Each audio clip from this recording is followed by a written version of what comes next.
So we're going to talk about how to reset her nervous system, which is part of creating emotional safety. The goal of this workshop today is communication that she feels from you, not what she hears. We're going to talk about understanding the female psychology, which is critical. If you don't understand the terrain, you're going to struggle.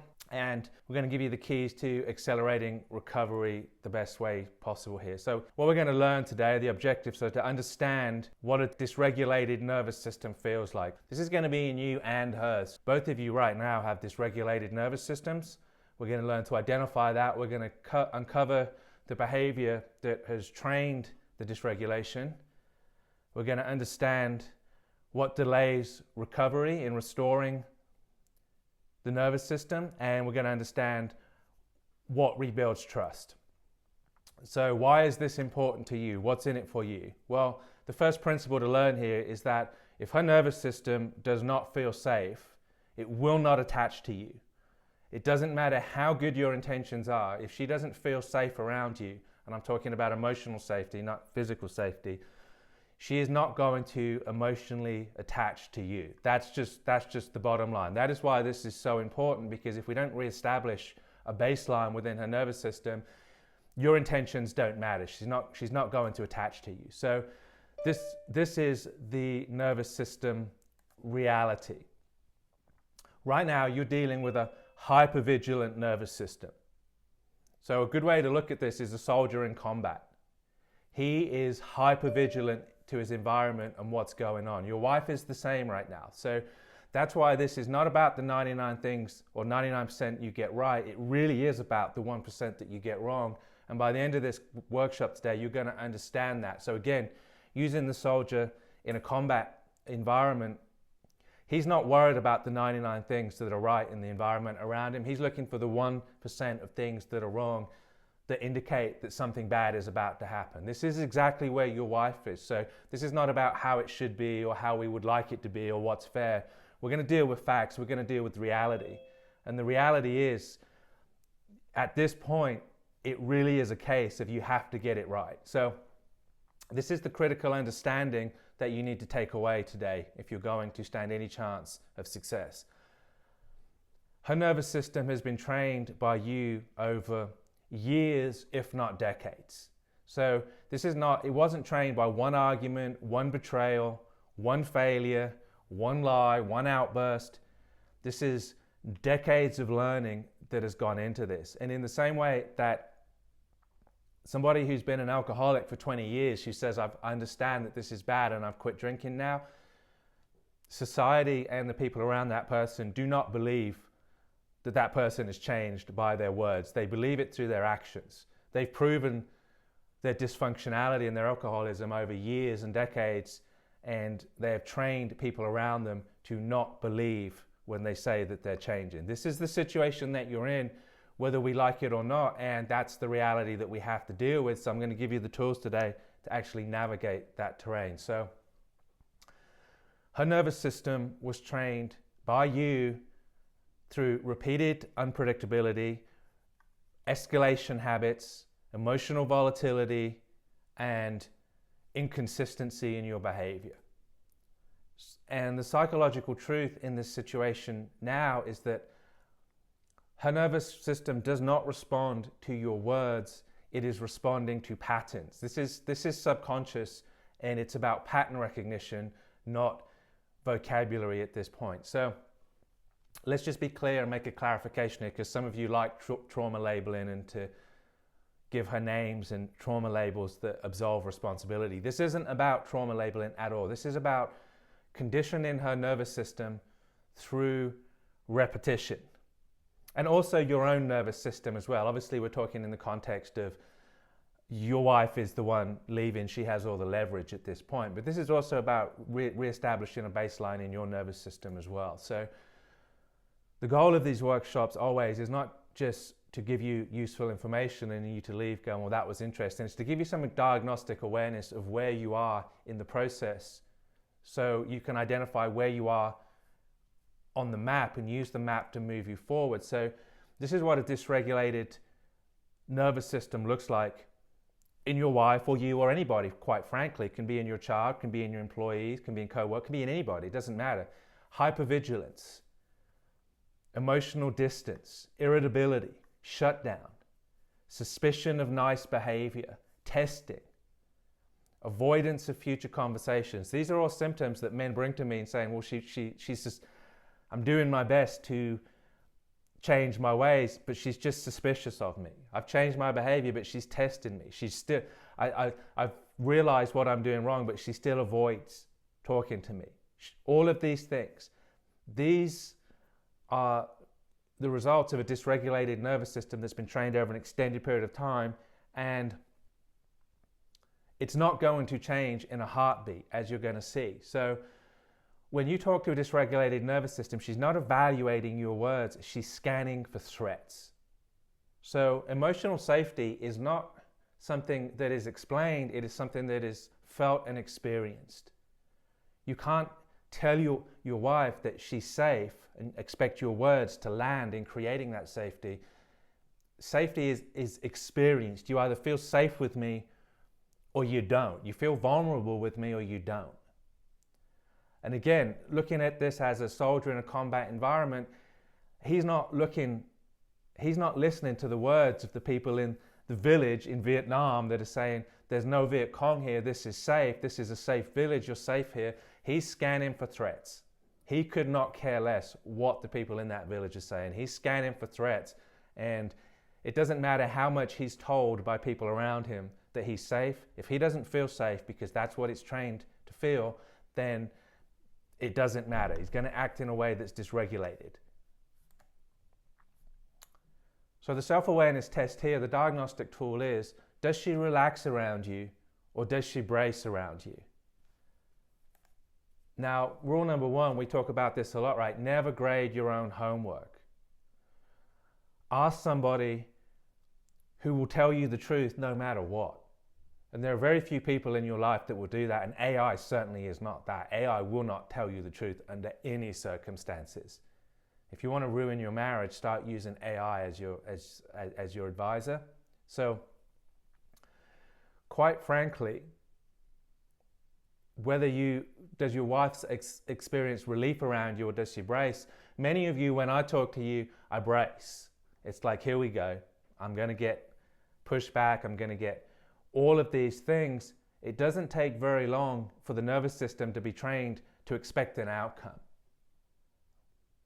And one of the best things you can do for yourself in any aspect of your life is to ask how you're doing. Ask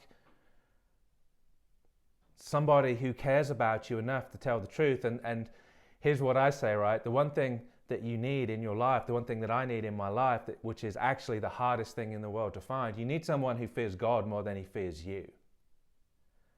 Somebody who fears the wrath of God on their own life for lying to you, and they value the respect of God more than they value your respect. And that's very difficult to find, because especially if you're a high agency man in positions of authority, it's dangerous to question the king, because you can lose your head, you can lose your rice bowl. If you're a business owner, very difficult to find someone who will tell you the truth, because telling you the truth is dangerous. It can cost you your rice bowl.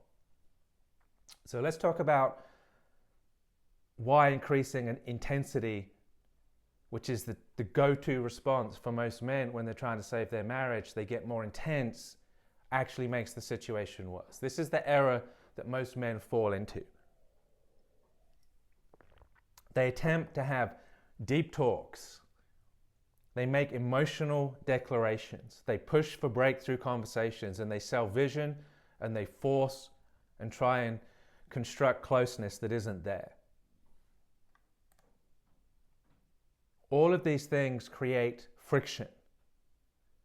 And these are the two perspectives that are actually seen at this point in time. And remember, perception is reality for your wife. She is not judging the situation as it is. She is judging the situation as she perceives it. It really doesn't matter how you see the situation, and it really doesn't matter how the situation is. She only understands the situation from her perspective. Perception is reality for all intents and purposes. And from his perspective in this situation, from your perspective, you're trying to save your marriage. You're making effort. You're doing what needs to be done. You're stepping up. You're leading the situation. You're doubling down on intensity because intensity is what gets results on the playing field, in business, in the boardroom, in life. Intensity is what works for you. But from her nervous system perspective, all this communicates is more unpredictability. She doesn't know what she's getting from you. Emotional declarations that she's not used to is unpredictability. Pushing for breakthroughs. I hear it all the time from men. I've had a breakthrough, I've had a breakthrough, I've had a breakthrough. As you see as we go forward, no, you haven't. You haven't had a breakthrough. So the first principle here to understand is success in nervous system repair, it's boring. This is why when we push for intensity or we push for breakthroughs, breakthroughs are intense, breakthroughs are recognizable. They're not boring, they're entertaining and exciting. To actually repair your wife's nervous system, or even to repair your own nervous system, in many cases, you need predictability. The nervous system enjoys predictability. It enjoys repetition.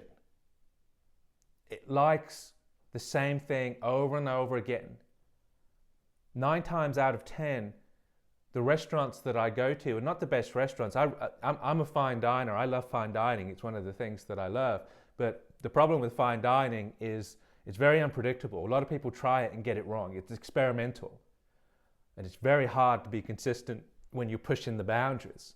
So 9 times out of 10, I like predictable. I would rather have a predictably okay experience and know exactly what I'm going to get than to expect or have expectations of a high level experience and to be disappointed. Predictability is desirable. Repetition is desirable. Calm is very desirable. And uneventful is very desirable. These are the elements that nervous system repair consists of. There are no fireworks, there are no grand gestures, and there are no dramatic breakthroughs. All of these things are red flags to a dysregulated nervous system that is in fight or flight survival mode. These things cannot be present. So bottom line here is that success is boring. It's ordinary things done repeatedly very, very well. Jim Rohn says something along the lines, success is not doing extraordinary things, it's doing ordinary things extraordinarily well. And that is exactly true for this situation. To reestablish a nervous system, which is how your wife is ultimately communicating with you and connecting with you, her nervous system is connecting with you, not her mind.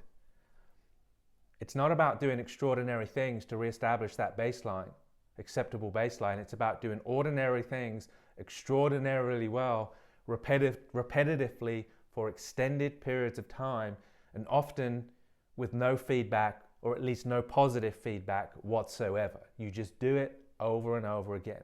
So here's the bottom line, man. If you cannot detach from the need for positive feedback, you cannot succeed in this task. Most men are willing to do what is required as long as they are being given a pat on the back, as long as there is a carrot or there is a positive response. But here's the truth. If that is what you need, if you cannot detach from that positive feedback, if you cannot just look at the situation in the same way that a farmer plants a seed and leaves it in the ground until it pops up, you will not succeed. You cannot plant a seed in the ground and dig it up 15 minutes later to see if it's growing. If you keep digging that seed up to get responses, to see if there's positive feedback, you're going to kill the seed and you're going to kill the result. You have to plant the seed, you have to trust that it's going to grow, and you have to continue to be consistent in your behavior. Water it, protect it. Water it, protect it. Water it, protect it. So this is what productive success in reestablishing emotional safety with your wife and recreating that emotional baseline, or the reset as most men want. It's about lower intensity, not higher intensity. It's about fewer emotional spikes. It's about creating ever smaller emotional reactions. It's about a stable tone, and it's about predictable responses.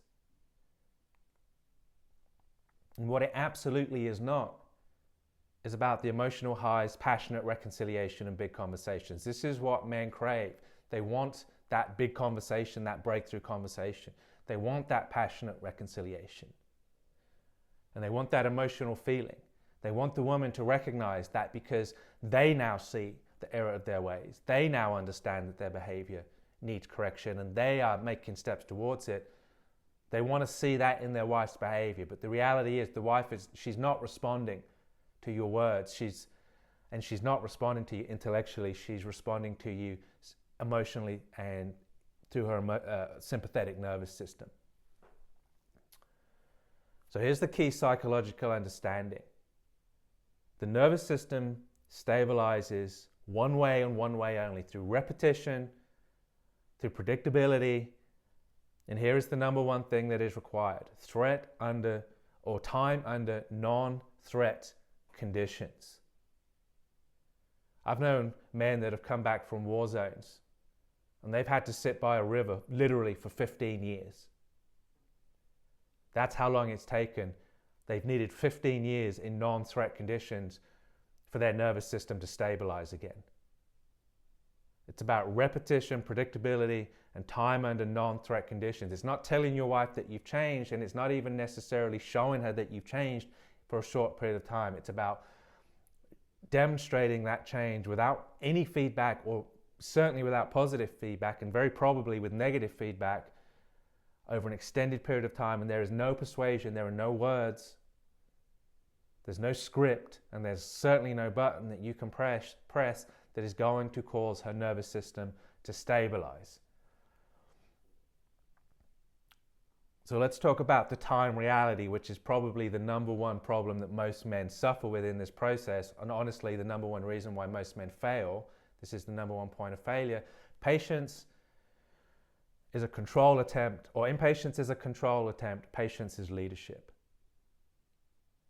So when a man says, I'm just doing this for my family, I'm doing this to save for my children's future, I'm doing this for, but ultimately they're demonstrating impatience. All they're doing is trying to control the situation and calling it virtue.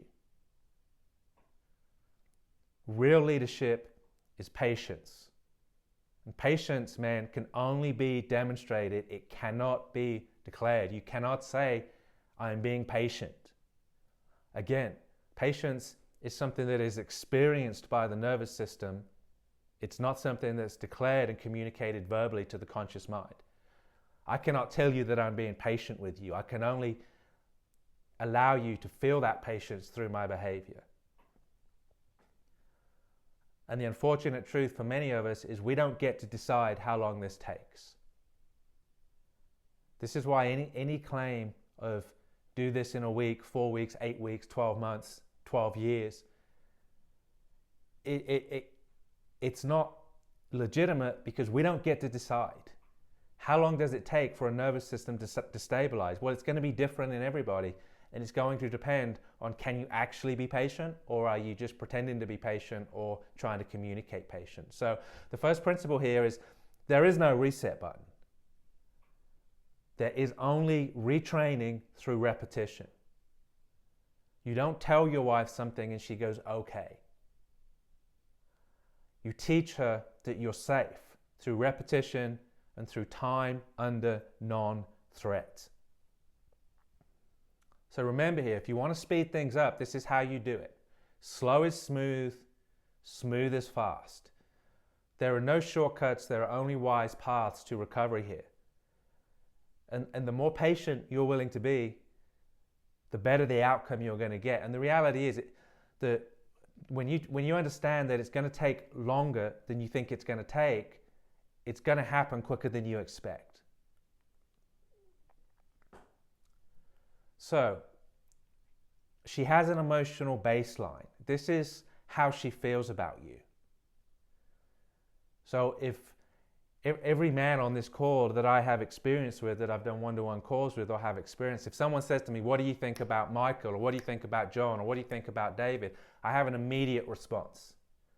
And a lot of times it's just going to be like, oh, or it's going to be like, yeah, John's cool, man. It's not something that I think about. When a name is given and I associate that name with a person, every experience that I've had with that person is automatically evaluated in a split second, and that produces an emotional response within me that is not necessarily verbalized, but is most certainly felt. And ultimately, the question is, every time you're in the presence of your wife, do you leave her better than you found her, or do you leave her worse than you found her? Do you leave her with more clarity, or do you leave her more confused? Do you leave her feeling good about you, or do you leave her feeling confused or disappointed about you? Communication is not about the things that we say, it's the emotions that we leave. And ultimately, all of you will have forgotten virtually everything on this call, unless you rewatch it within a relatively short period of time, but you will remember the feeling that this call gave you. You'll feel frustrated, you'll feel happy, you'll feel clarified, you'll feel something.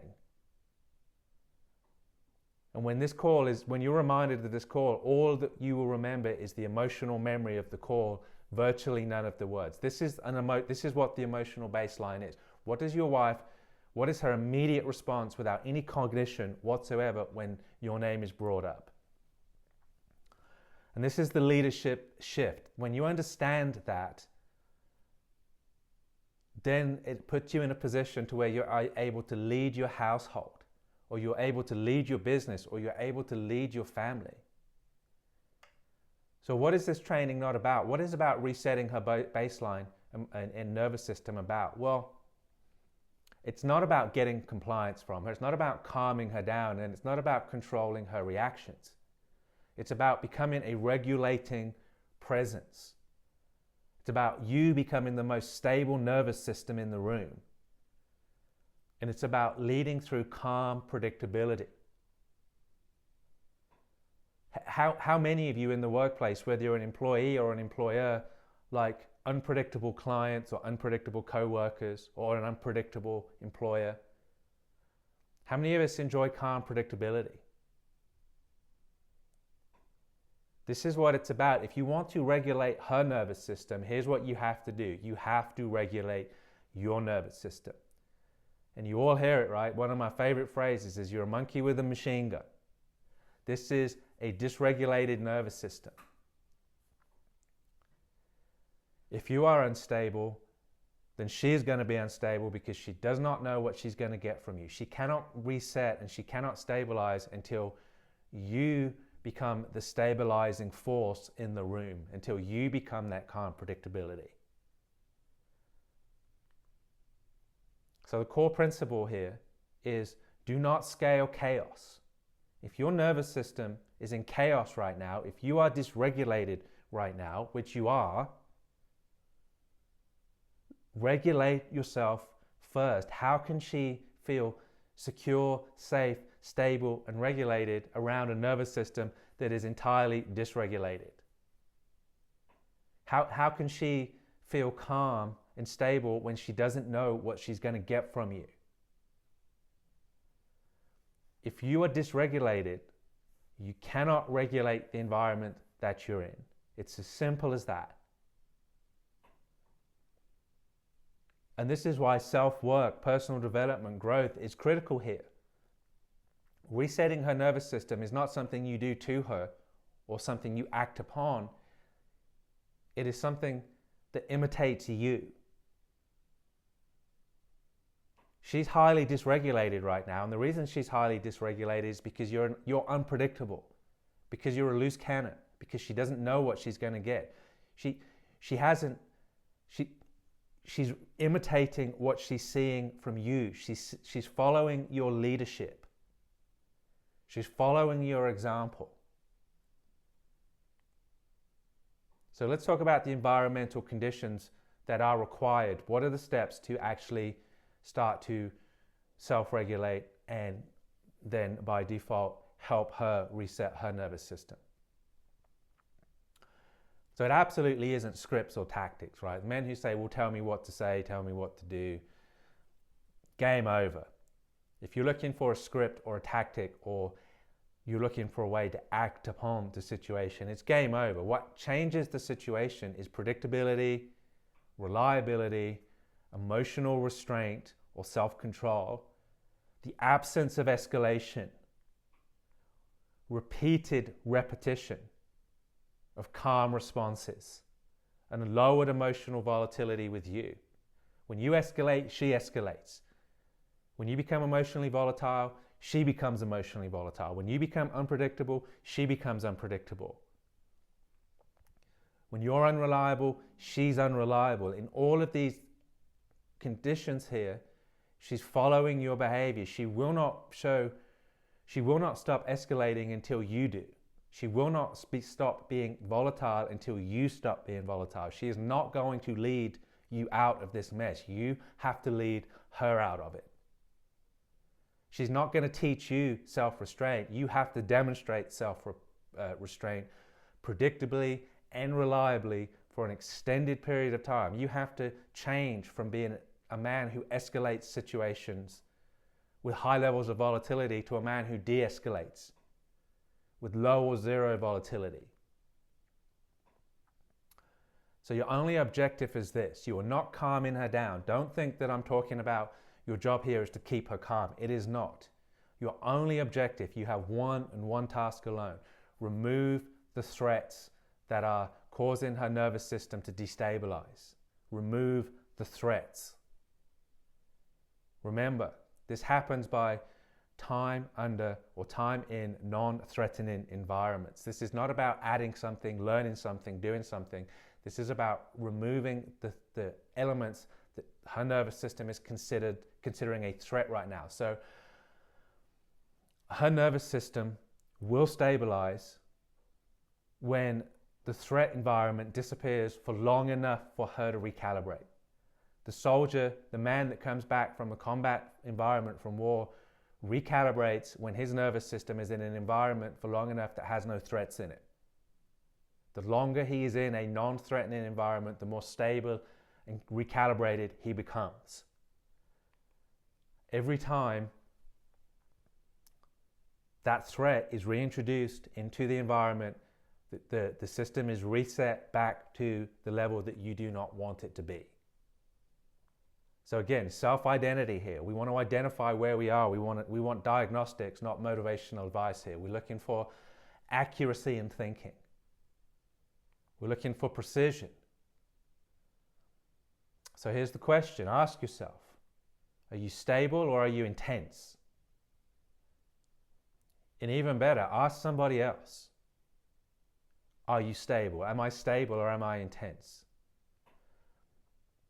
Seeking that feedback and creating the emotional environment, emotional safety where somebody feels safe to give you that is key. Do you seek breakthroughs or do you commit to repetition? And I'm telling you, almost everybody watching this call right now, you're seeking breakthroughs. You're looking for the breakthrough in the marriage. Breakthroughs are intense, they're emotionally volatile. And here's the thing to understand. The quicker the relationship comes together, the quicker it falls apart. If you meet a girl in a bar and you take her home that night and the next day you're in a relationship, it took 12 hours for you to get into a relationship with that girl, that woman. That relationship can end in 12 hours. If you were lifelong friends, if you married a girl you were friends with since you were 6 years old and you married her when you were 26 years old and you were friends that entire time, that's a very, very stable, very, very secure relationship. She is not going to go to a bar and cheat on you or end the relationship. A relationship that takes 20 years to get into takes 20 years to end. The same with relationship, marriage recovery here. If we seek breakthroughs, the quicker we get the breakthrough, the quicker it can end. The key here is to seek repetition, commit to repetition. So again, the landscape here, the terrain that we're in, male versus female psychology, men seek and crave dramatic recovery. Women need boring stability. We just want this done. We just want it over with. Where's the button, Cody? What do I do? Just tell me what I need to do. Let's get this show on the road. Let's get this done and let's get on with our lives. Men would happily recover this marriage in 12 hours. Women need that boring, repetitive, predictable stability for 12 months. So closing arguments here. Here's the sequence. Stability precedes safety. Safety precedes respect. And respect precedes vision. Vision being the vision for your marriage. If you want to get more into how to get to this point to where you're creating the vision for your marriage, I'll put that right here.